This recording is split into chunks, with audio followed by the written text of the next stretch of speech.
아,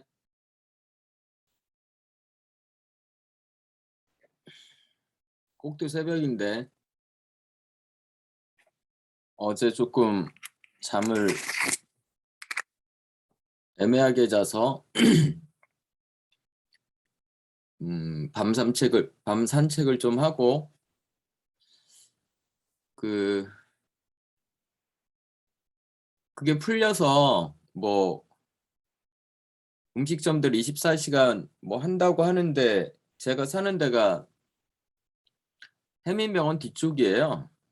그 잠실대교 가는 쪽에 있는 해민병원 뒤쪽인데 여기서 이제 그 광진구청 맞은편에 그 먹자골목이 있거든요. 그쪽으로 이렇게 해갖고 그 원래는 어린이대공원을 지나서 그 화양리 건대입구 쪽 그쪽 건대입구 쪽에도 그 뭐야 로데오 거리라 그러나 하여간 그 음식점들하고 술집이 모여 있는 그쪽 이렇게 해갖고 한강으로 나갔다가 돌아오는데 새벽에 살짝할 때 한강에 나가기가 좀 그렇잖아요. 그래서 그냥 화양리 쪽으로 해서 이렇게 다시 들어오는데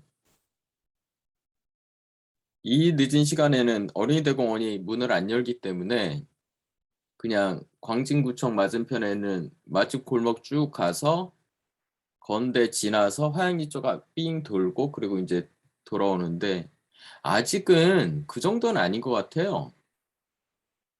한 2시 정도 지나면서 제가 이렇게 지나다녔는데 대부분의 술집들이 문을 닫았더라고요. 거기 뭐 제가 자주 가는 횟집 사장님하고 얘기를 좀 해봤더니 아직 사람들도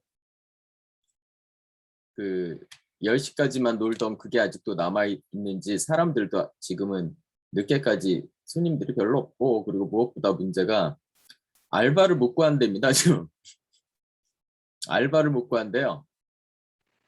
그래갖고 그 하기가 쉽지가 않다 그러시더라고요. 어, 브람스를 오늘 그 키보드하고 보컬하고 그러니까 키보드 워크스, 보컬 워크스 그리고 코럴 워크스까지 오늘 하고 그리고 다음 시간에 그 오케스트라 워크 그 교향곡들하고 협주곡들 그리고 몇 개 그 오버처들 브라음스는 대학 축전소곡이 유명하잖아요. 그런 거 그러니까 오늘 하고 다음 하고 그 두 개로 그냥 끝낼래요. 브라음스는 끝내기가 좀 아쉽기도 해요. 왜냐면 그 제이크 토머스를 이렇게 때리고 들어오시면 이게 어떻게 보이시는지 모르겠는데 제이크 토머스를 이렇게 딱 때리고 들어오시면 여기 그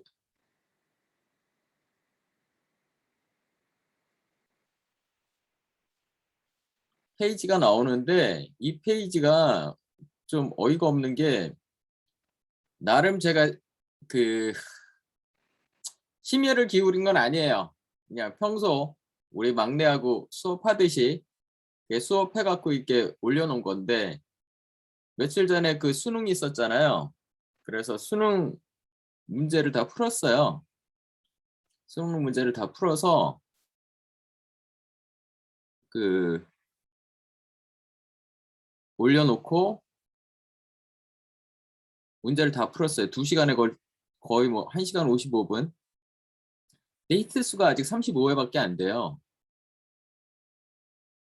근데 그 수능 문제 중에 그 39번 문제 홀수형으로 따질 때 39번 문제가 조금 지문이 이상해서 이거 독일 사람이 쓴 거를 영어로 번역한 건가? 왜 이렇게 번역문이 이상하지?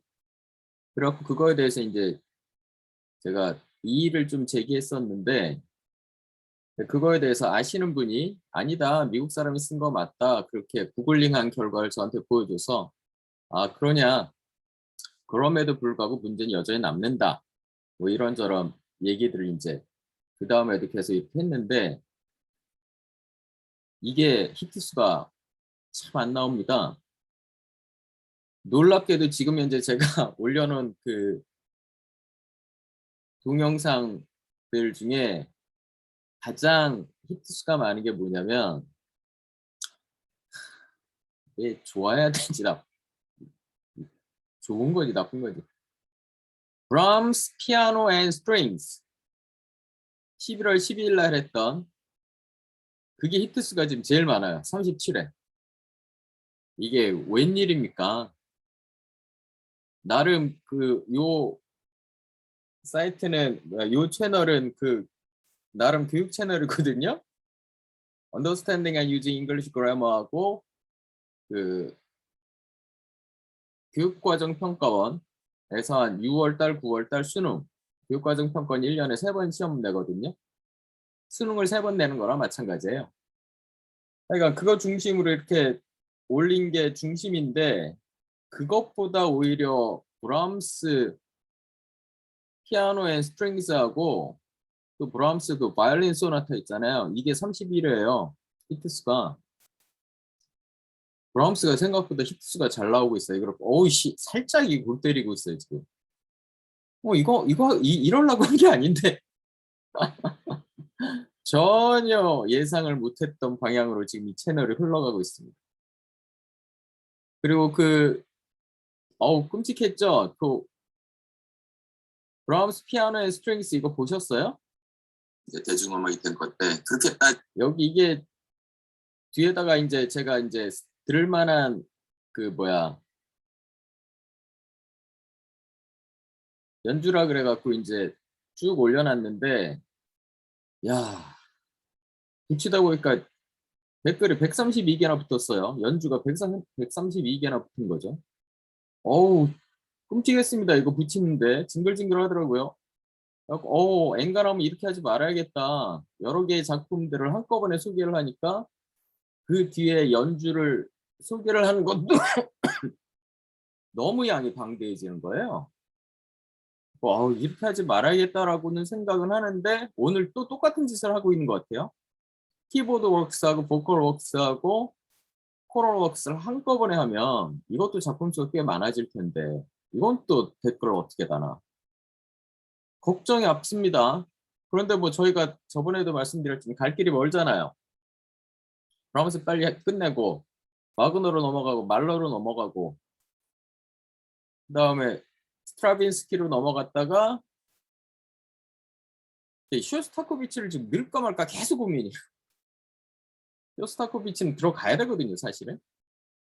그래서 쇼스타코비치를 넣을까 말까 계속 고민 중입니다. 의견 있으시면 스트라빈스키 다음에 쇼스타코비치 하고 그 다음에 벨라바르토가 아니다.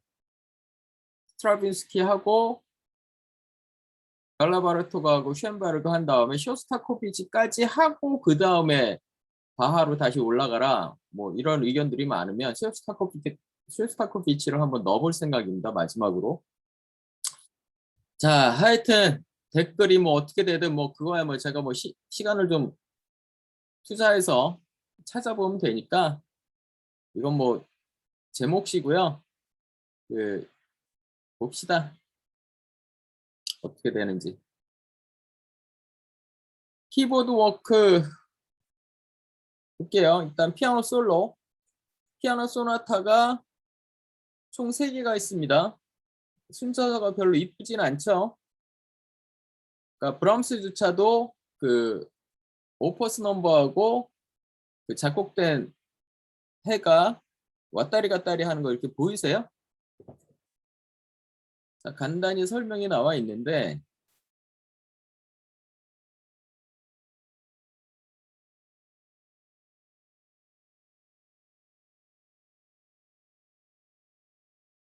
하나씩 합시다. 오퍼스 2 피아노 소나타 넘버 2 in F sharp minor 52년에 만들어진 거고 Second movement is a theme and variation on the old German Minder Lied, Near East Liede라는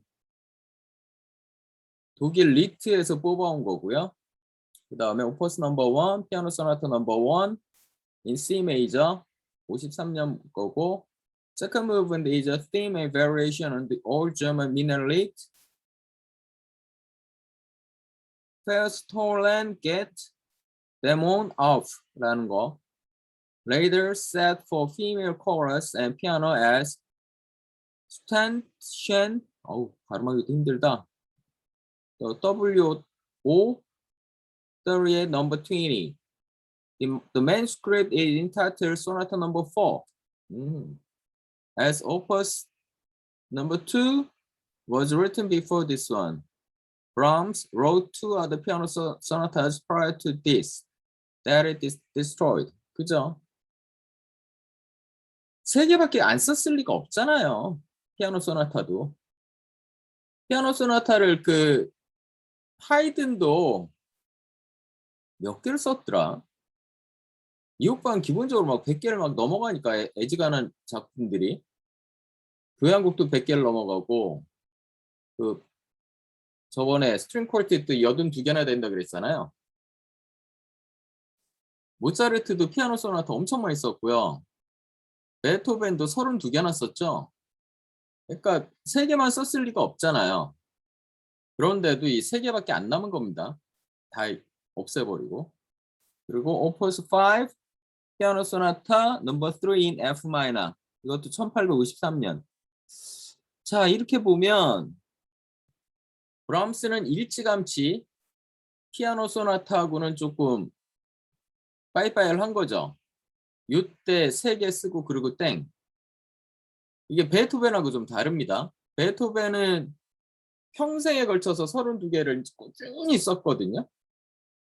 그러니까 베토벤의 그 작품 스타일이 어떻게 바뀌는지는 가장 크게는 이제 교향곡이 1번부터 9번까지 있으니까 1번, 2번 이거는 조금 하이든, 모차르트 이 오빠들 그냥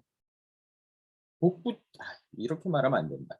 굉장히 유사하거든요. 새로운 게 없어요. 근데 3번 에로이카라고 말하는 베토벤 넘버 3 여기서부터 이제 본격적인 베토벤의 그 진가가 이제 드러나기 시작하거든요. 그러면서 이제 9번까지 이제 정말 훌륭한 작품들이 계속해서 나오는데 이런 그 베토벤의 교향곡 9개를 보면서 베토벤의 스타일의 변화를 이제 우리가 알 수 있는데 교향곡이 없더라도 우리한테 뭐가 있냐면 이게 만약에 없다. 그럼 그 다음에 따져볼 수 있는 게 스트링 쿼르텟이에요. 18개나 된다 그랬잖아요. 그게 이제 변화되는 과정을 보면서 베토벤의 스타일의 변화를 체크해 볼 수 있고 또 하나가 피아노 소나타입니다. 32개나 된다 그랬잖아요. 그걸 평생 썼거든요. 그걸 보면서 이제 스타일의 변화를 또 느낄 수 있어요. 그런데 브람스의 경우에는 상대적으로 초창기, 커리어의 초창기에 이렇게 피아노 소나타 3개 쓰고 꼴랑하고 땡! 달리 말하자면 피아노 소나타로 뭐를 새로 보여줄 자신이 없었던 거죠. 그러면서 이제 관심을 끊어버린 거예요. 그렇게 된 거고요. 베리에이션들은 여러 개를 썼어요.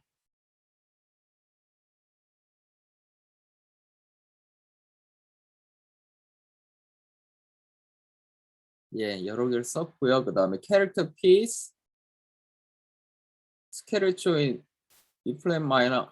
스케르초가 어렵습니다. 스케르초 뭔지 감이 잡히세요? 저는 봐도 모르겠던데.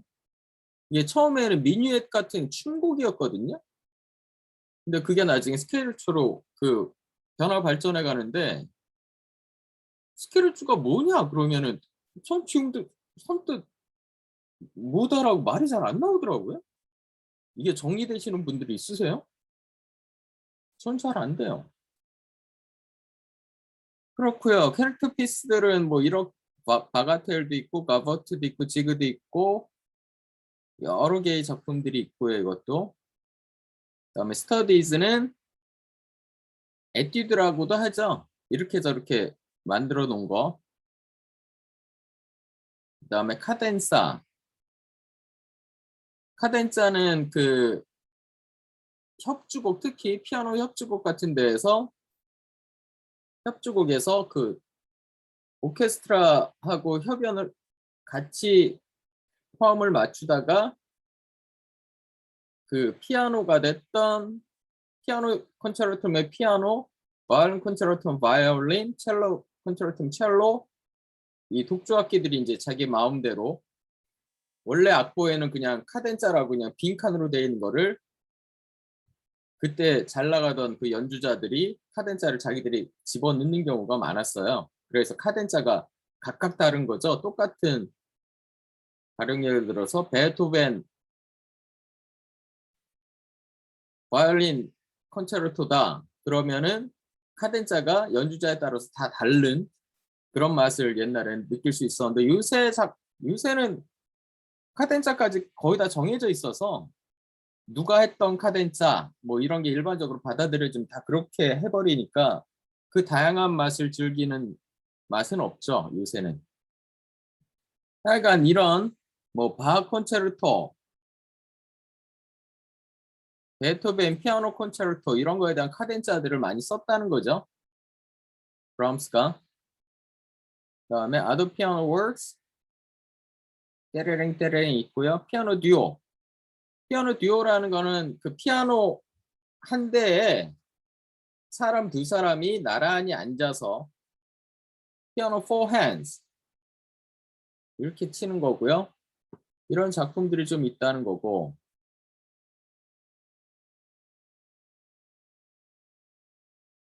어우, 저 이거 다 안 올릴래요. 이거 꼼꼼하게 다 작품별로 다 하나씩 올려주세요. 이런 요구하지 마세요. 이거 답 안 나와요. 그리고 저희는 그 잘 알고 있죠. 헝가리안 댄스 이런 거. 브람스도 헝가리안 댄스로 유명하잖아요. 이걸 또 피아노 곡으로 만들어 놓은 게 있고요. 그 피아노 포핸즈로.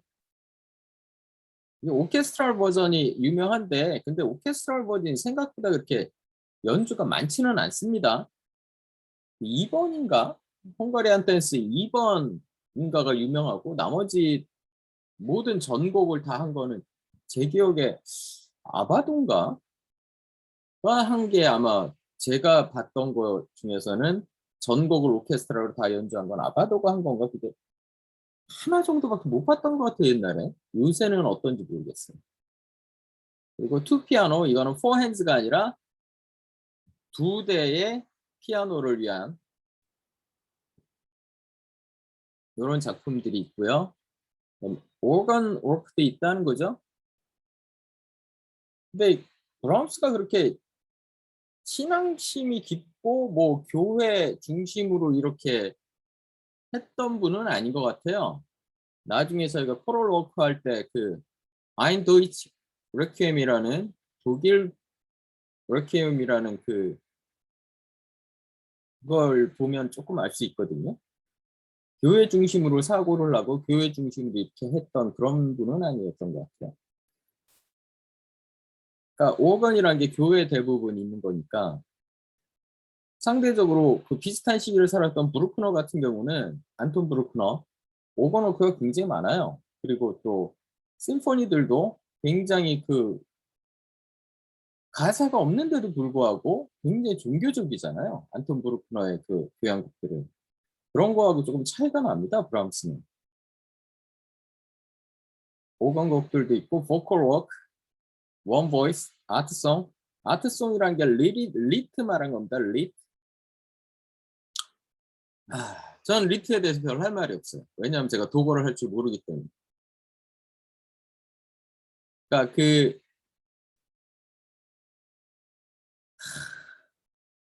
이게 얘기를 하자면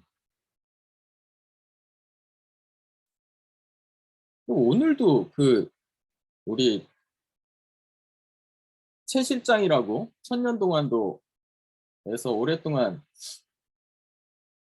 그 실장을 하던 최 실장님하고 제가 좀 옛날부터 친해서 대학 다닐 때부터 알게 돼서 그 얘기를 하다 보니까 제 채널에 문제가 뭔 것 같습니까? 이렇게 얘기하다 보니까 좀 재밌는 거 하래요. 재밌는 거 뭐 팝송 노래 같은 거 갖고 재밌게 좀 수업하면 되지 않냐. 네, 그 굿모닝 팝스 뭐 이런 거 하는 사람들 제가 맨날 욕하거든요. 그렇게 영어 공부할 일이 아니다. 왜? 폴 사이먼이 한 노래 중에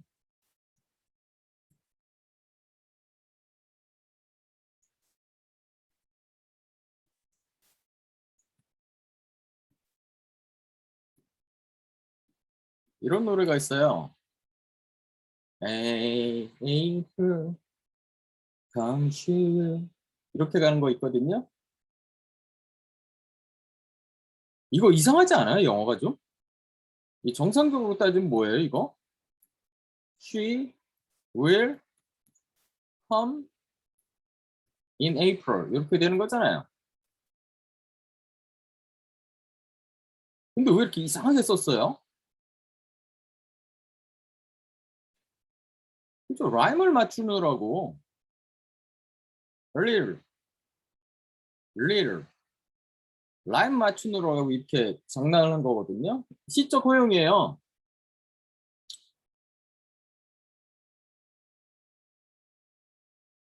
제가 이래서 그 영어 가사 갖고 그 뭐야 영어 가사 갖고 그 노래 가사 갖고 영어 공부하는 게 잘하는 짓이 아니다라는 얘기를 하는 겁니다. 노래는 기본적으로 시잖아요. 시. 시에서 그 운율 같은 걸 맞추느라고 자유롭게 이렇게 왔다 갔다 하는 게 영어를 배우는 초심자들한테 무슨 도움이 되겠어요? 영어 초심자들은 지금 이거 공부하기도 바빠요. 조동사 다음에 원형 부정사 온다. 뭐 이런 거 배우기도 바쁜데, 오, 올날이요? 조동사 다음에 있어야 되는 동사가 여기가 있네? 어? 동사가 앞에 가 있네? 그 다음에 주어가 나오네? 도치를 왜 했을까? 왜 하긴 왜 해? 이유 없어요. 그냥 여기, 일. 운율 맞추느라고 이렇게 한 거지.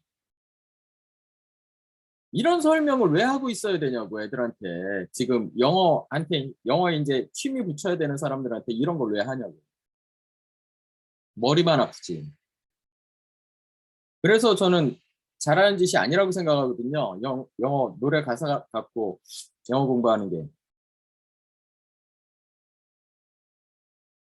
리트도 마찬가지예요. 지금 우리가 그 독일어 예술가곡 리트 엄청난 건 이제 알아요, 저도. 이 높은 음악성에다가 이 예술적인 가사를 붙여서 엄청나게 높은 예술성을 갖고 있는 건 아는데 문제는 제가 독어를 배우지를 못했어요. 이상하게 독어 배울 기회가 없었어요. 학교 다닐 때 그 고등학교 때는 저희 학교는 자연고등학교를 다녔었는데 자연고등학교는 불어를 선택을 했었어요. 저희가 선택할 수 있었던 것도 아니에요. 불어를 선택을 해갖고 불어 공부를 한 2년 정도 하다가 그것도 골 때리죠. 고1 때는 전부 다 불어 공부 열심히 했어요. 왜냐면은 제2외국어가 필수라는 얘기가 있었거든요. 제2외국어 필수. 야, 이때 끔찍했어요, 사실은. 영어 공부하기도 힘들어 죽겠는데 무슨 제2외국어가 필수야. 말이 돼요, 사실은 이거? 근데 이땐 그랬다니까요. 제가 고1 때면 그 몇 년이야? 83년인가? 84년인가? 이때거든요. 이때까지만 해도 고1 때까지만 해도 제2외국어도 필수가 된다는 소문이 파다했어요. 그래서 애들이 공부 열심히 했는데 고2 때 되면서 이 얘기가 없어졌어요. 제2외국어가 필수가 아니랜다더라. 그러니까 필수 아니라니까 애들 공부 다 안 하잖아요. 저도 그때부터 좀 신경을 껐거든요. 그러니까 불어를 좀 공부하다 말았어요. 고등학교 때. 독어는 접할 기회가 없었고 그 다음에도 공부할 기회가 없었어요. 독어는.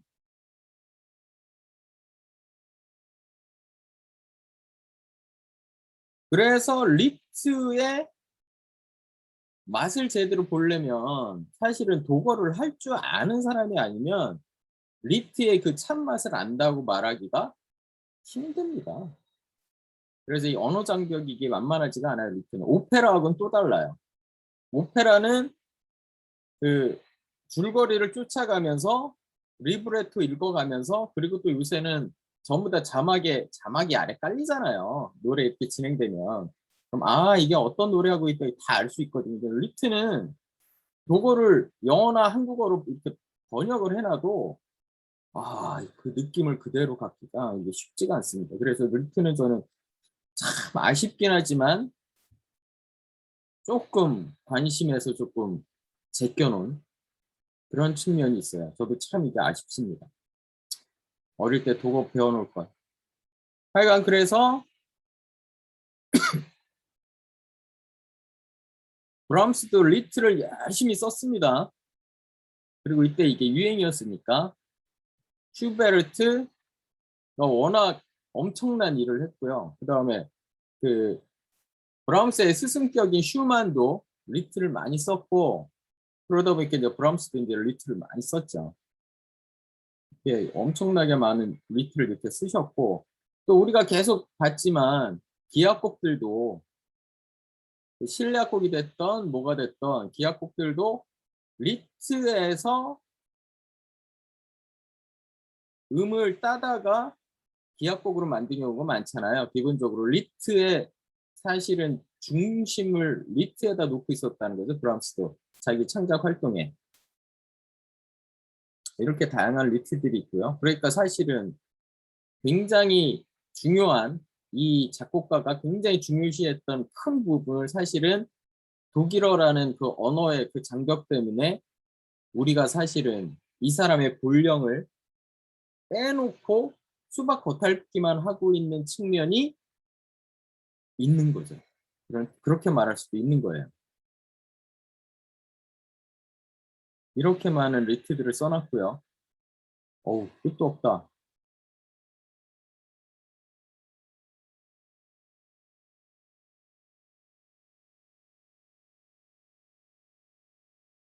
그다음 폭성, 민속 노래들도 이렇게 채집을 하든가 뭘 해갖고 자기가 정리를 해놓은 거죠.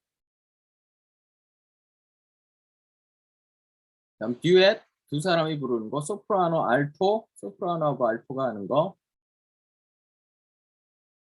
그다음 콜텟, 믹스드 보이스스, 콜텟이면은 뭐 우리가 보통 말하는 사성도 했겠죠. 소프라노, 알토, 테너, 바리톤 이렇게 했겠죠.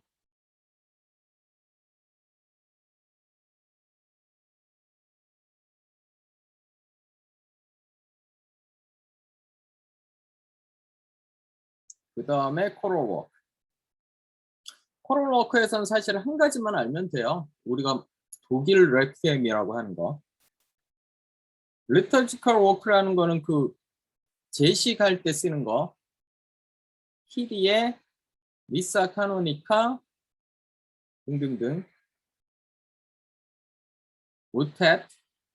이것도 사실은 이게 캐톨릭 전통인데 이분은 그 루터론 처치 쪽이실 텐데 모텟을 굳이 하실 이유가 있었을까? 쌈 13번 같은 거.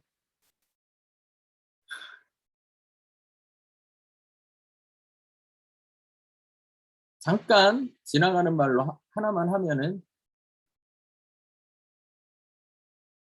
그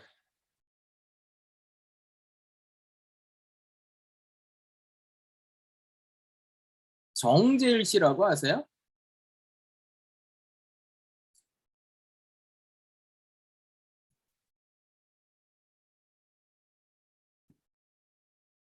사람들이 굉장히 우리나라에서 참 보게 되면 천재적인 음악가다라고 이렇게 얘기를 하시는데 뭐 그런지는 전 잘 모르겠고요. 판단이고. 근데 이분이 최근에 이런 앨범을 내셨어요. 이런 앨범을 내셨는데 만약에 제가 개인적으로 이분을 안다면 말렸을 텐데 주변에서 이분을 말린 사람이 아무도 없었나 봐요. 왜냐하면 그 웨스턴 클래시컬 뮤직, 우리가 지금 보고 있는 웨스턴 클래시컬 뮤직에서 종교 음악이 차지하는 비중이 얼마나 될 것 같습니까? 서양 고전 음악에서 종교 음악이 차지하는 비중이 얼마나 될 것 같아요? 저도 정확한 통계를 갖고 있는 건 아니에요. 근데 예전부터 중세 시대부터 쭉 지금까지 종교 음악들이 지금도 여전히 작곡이 되고 있거든요. 이게 전체 서양 고전 음악에서 갖고 있는 퍼센티지가 몇 프로나 될 것 같아요? 아마 제가 이 뇌피셜로 말한 건데 80에서 90%가 됩니다. 서양 고전 음악의 8, 90%는 사실 종교 음악이에요. 그러니까 서양 고전 음악 들으면서 종교 음악은 저는 관심이 없어서 종교 음악은 전혀 안 듣습니다. 라고 말씀하시는 부분은 방금 제가 브람스 얘기할 때 브람스 창작 활동의 중심은 어떻게 보면 리트였다. 근데 우리가 저 같은 경우는 도거라는 그 장벽이 있어서 그거를 극복하지 못하고 그 창작의 중요한 부분을 제가 제대로 감상 못하는 게 참 아쉽다라고 말씀드렸잖아요. 똑같아요, 이것도. 서양 고전 음악의 대부분이 종교 음악인데 전 종교 음악에 관심 없는데요. 그래서 안 들을 건데요. 그렇게 되면 어떻게 됩니까? 서양 고전 음악의 대부분을 사실은 안 듣는 거예요. 아주 작은 10%, 20%의 아주 작은 부분만 듣고 난 서양 고전 음악 좀 들어봤어. 이렇게 얘기하는 거 똑같은 거거든요, 이게.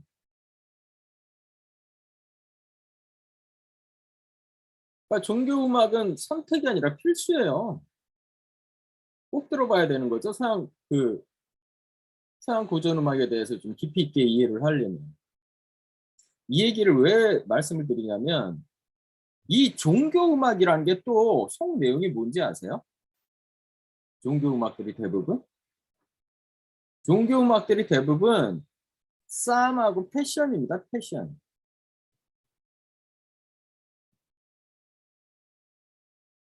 싸움이 뭐냐? 이게 우리가 우리나라에서는 시편이라고 하는 거. 구약에 있는 그 시지만 원래는 노래였겠죠. 그러니까 이게 음악 붙이기가 딱 좋잖아요. 운율도 있는 노래고. 그러니까 이 음악 붙이기가 딱 좋으니까 이걸 종교 음악으로 많이 만들었고요. 또 하나가 패션입니다. 패션이 뭐냐면 열정이란 뜻이 아니고요. 패션 그러면은 열정이란 뜻이 아니고 패시브라는 단어 아시죠? 패시브가 뭡니까? 우리 수동태라 그러잖아요. 수동태가 뭐예요? 당하다잖아요. 당하다. 느낌이 오세요? 그럼 패션 그럼 뭐예요? 순환기죠. 순환기. 뭔가 고통을 당한 순환기. 그렇죠. 예수님이 당한 순환을 그 얘기를 쓴 거 그게 뭡니까? 이게 왜 자꾸 왜 이러냐? 그게 제일 먼저 그 성립된 거로 따지면은 마크가 처음이고요. 마가복음이. 그 다음이 성립된 게 마태하고 누가고요. 마지막으로 성립된 게 요한복음이거든요. 요 복음 내용이 그 순환기잖아요. 예수님이 그 당한. 그러니까 패션이라는 게 순환기입니다. 순환기. 그러니까 요 두 가지가 사실은 주요한 주제예요. 종교 음악에. 그러니까 서양 음악의 8, 90%가 종교 음악인데 또 종교 음악의 8, 90%가 싸움하고 패션입니다. 이거를 음악으로 만든 거예요. 정재일 씨가 싸움을 만들겠다라고 나온다는 건 무슨 얘기예요? 서양 음악 전체에서 지금 1000년이 넘게 징글징글하게 만들었던 이거를 자기도 그냥 한번 해보겠다는 거거든요. 이거는 정상적인 사고를 갖고 있는 프로듀서면은 아티스트가 와갖고 나 요새 하나님 말씀이 너무 좋다. 그래서 영감이 막 떠올라갖고 하나님 말씀에 음악을 붙여서 한번 앨범을 만들고 싶다 그러면은 정상적인 프로듀서면은 뭐 어떻게 해야 됩니까? 참으세요 그래야죠. 왜? 이거를 설명을 해줘야 되는 거죠. 이거에 웨스턴 클래시컬 뮤직의 8, 90%가 종교음악인데 또 종교음악의 8, 90%가 시편하고 패션에다가 음악 붙인 거다. 당신이 이거 만들어봐야 벗어날 수가 없다 여기. 뭔가 새로운 걸 보여줄 수 있는 게 아무것도 없다. 정말 바닥까지 이게 다 짜낸 거거든요. 이 파트는. 서양의 그 많은 작곡가들이 정말 바닥까지 빡빡 긁은 파트거든요. 이걸 지금 정길 씨가 나 이거 해볼래 그러신 거 아니에요. 정상적인 프로듀서면 말려야죠. 이거 해갖고 성공한 사람 딱 한 사람 있습니다. 지금.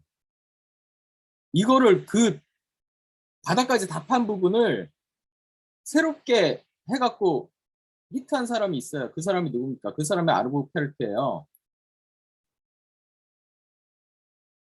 유래입니다. 유일. 아르보 페르트가 유일하게 종교 음악을 지금 21세기에도 지금 살아계시니까 현대의 종교 음악으로 작곡을 해서 뭔가 새로운 모습을 보여줘갖고 사람들이 아, 참 훌륭하네 라고 인정해주는 사람이 아르보 페르트가 지금 유일해요. 나머지는 아예 건드리지도 않습니다. 이거. 나올 건 다 나왔기 때문에. 근데 여따 대고 그 CR도 안 맥힐 짓을 프로듀서가 말렸어야 돼요. 근데 앨범을 내셨더라고. 아, 진짜. 들어봤죠? 들어봤더니 제가 뭐라 그럴까요? 그거에 대해서. 더 이상 언급을 삼가하겠어. 가수한테는 잘못이 없어요. 그거를 하라고 한 프로듀서가 문제지. 가수한테는 잘못이 없어요. 자기가 막 느낌이 와갖고 막 만들고 싶은 거 어떻게 해. 근데 그걸 앨범까지 만들게 냅둔 프로듀서가 문제죠. 하여간 그렇고요. 뭔 얘기하다가 모테트. 원래 이거 캐톨릭 전통이고요. 칸타타도 쓰셨네요. 칸타타. 그러니까 칸타타도 나중에 기회가 있으면 얘기하겠지만 바하가 칸타타를 이렇게 쓴 게 이게 어떻게 보면 종교개혁의 산물이에요. 그러니까 그 전에 카톨릭에서 쓰던 노래들이 다 있거든요.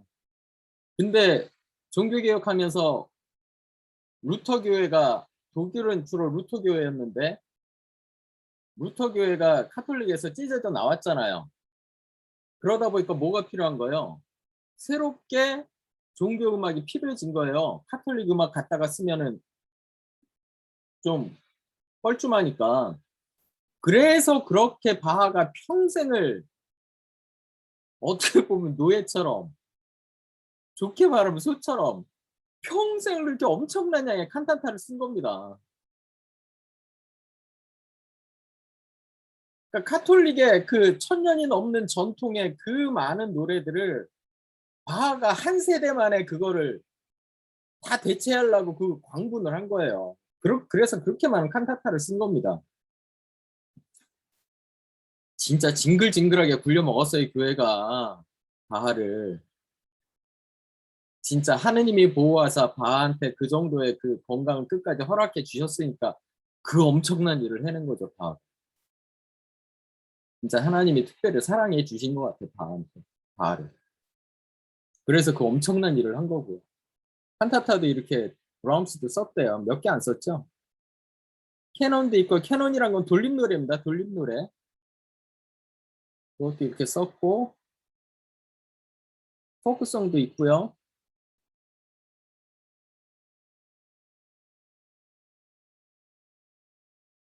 어우, 끝도 없다, 끝도 없어.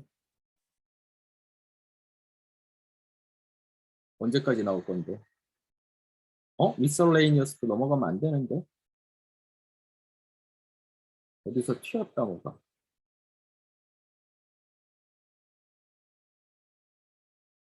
코럴 워크가 어디 있을 텐데?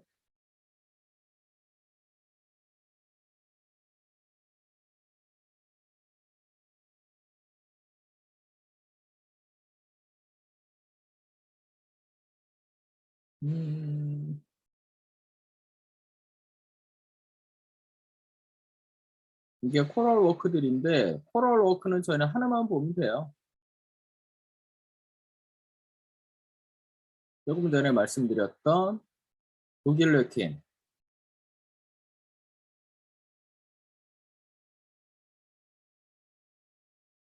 야, 이게 너무 간단하게 이렇게 넘어가니까 저도 그냥 넘어가잖아요.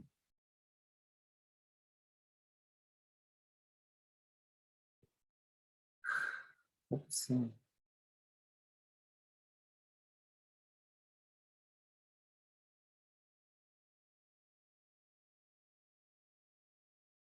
뭐야. 내가 뭐를 놓친 거지?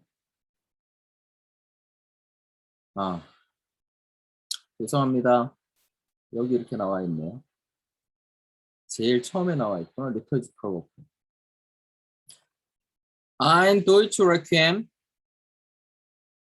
보시면 소프라노, 바리톤, 그리고 믹스드 코러스 이렇게 나와 있고요. 오르건은 애드리브로 하면 됩니다. 두 가지가 있어요. 여기 그 애드리브 있고 오블리가토가 있고 두 가지가 있습니다.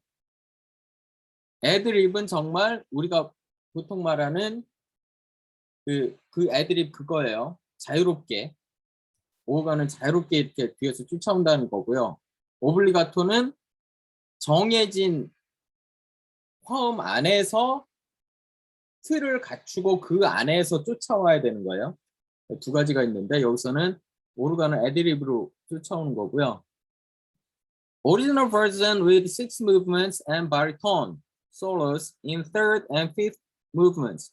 No soprano solo. Written 1865 to 66. 처음에 소프라노 파트가 없었대요. New version with additional movements with soprano solo in between movements 4 and 5. Now movement 5 written 1860. 나중에 소프라노가 들어갔고 Second movement taken from the abandoned piece written in 1854. 그럼 1954년에 또 레퀴엠을 하나 썼다가 요 한과 이 한 악장만 살아남고 나머지는 버렸다는 얘기죠. Original version arranged for piano solo 1866. 어쩌고 저쩌고 저쩌고 이렇게 된 거고요. 아, 도이치 레퀴엠은 첫 번째 특징 독일어로 돼 있습니다. 그게 왜 특징입니까? 특징이에요. 왜냐하면 레퀴엠이란 건 기본적으로 그 카톨릭 전통에서 쓰던 거예요. 그 장송 미사라고도 하죠. 사람이 죽었을 때 마지막으로 보내주는 게 이제 레퀴엠이거든요. 그리고 장송 미사 때 쓰는 노래가 레퀴엠이에요. 레퀴엠도 전통이 아주 그냥 무궁무진합니다. 이게 중세 때부터 쭉 내려와요. 그리고 기본적으로 라틴어로 돼 있기 때문에 라틴어 대학 다닐 때 배웠어요.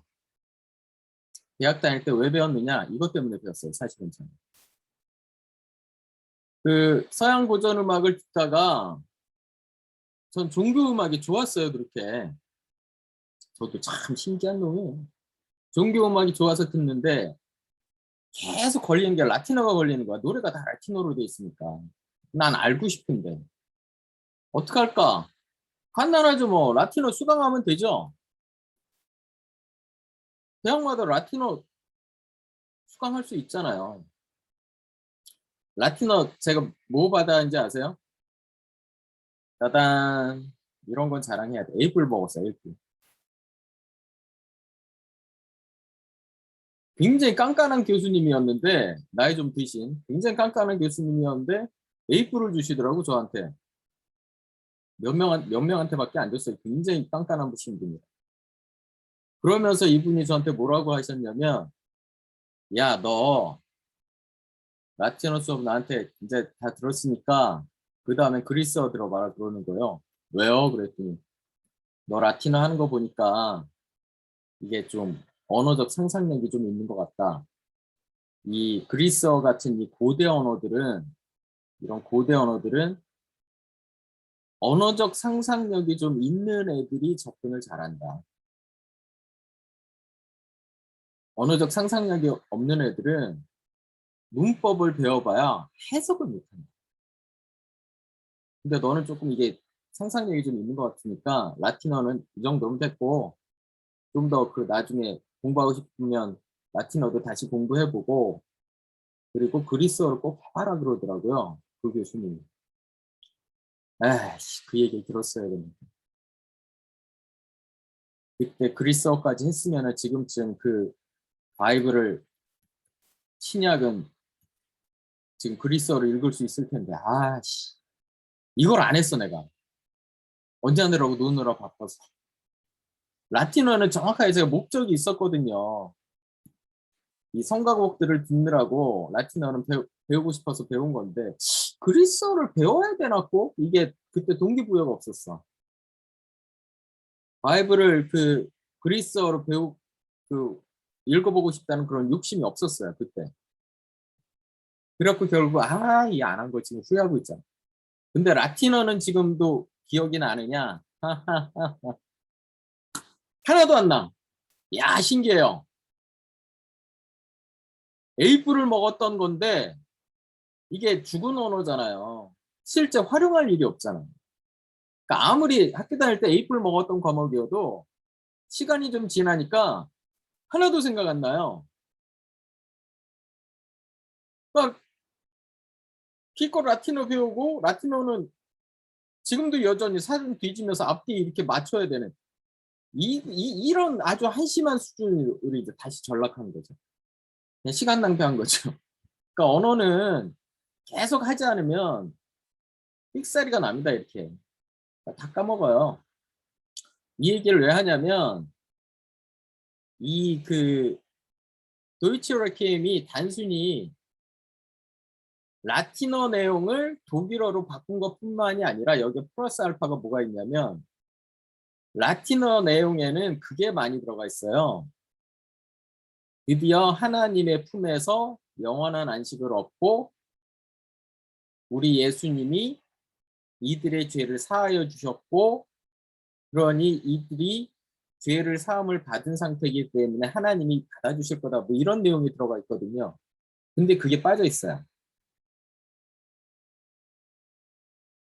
이 그 브람스의 도이치 레퀴엠, 제가 기억하는 한. 그런 면에서 이분은 교회 쪽하고는 좀 안 친한 분이었다라는 게 이제 제 결론이거든요.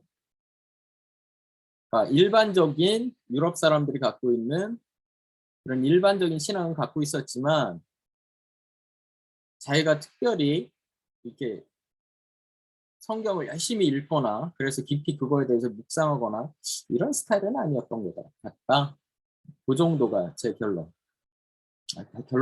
결론 낸 게 아니라 제 느낌은 그렇습니다. 브람스는 그런 사람이에요. 오케이, 여기까지 했고요.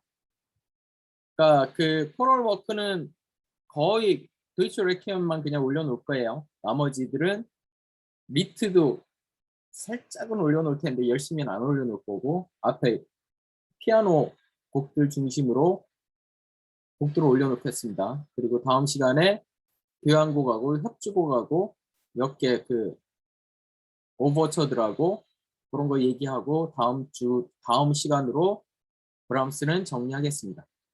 오케이, 오늘은 여기까지. 빠빠이.